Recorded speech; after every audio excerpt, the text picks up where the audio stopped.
मंडळी, चला दाखवते मी आज काय करते. एक आई आणि एक गृहिणी आणि एक वर्क वुमन सगळं मी एकत्रच हँडल करत असते.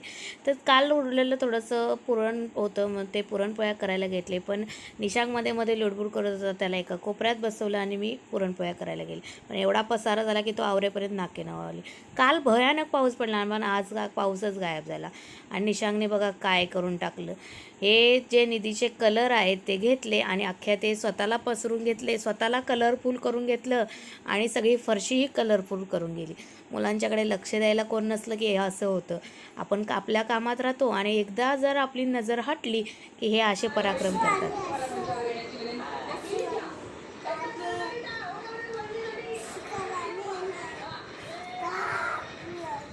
ह्या एक्सप्रेशनवरून तुम्हाला काय कळलं की मला काय माहीत नाही, पण ह्याला काय सांगायचं आहे मला खरंच नाही कळलेलं. जर तुम्हाला कळलं तर मला कमेंट करून नक्कीच सांगा.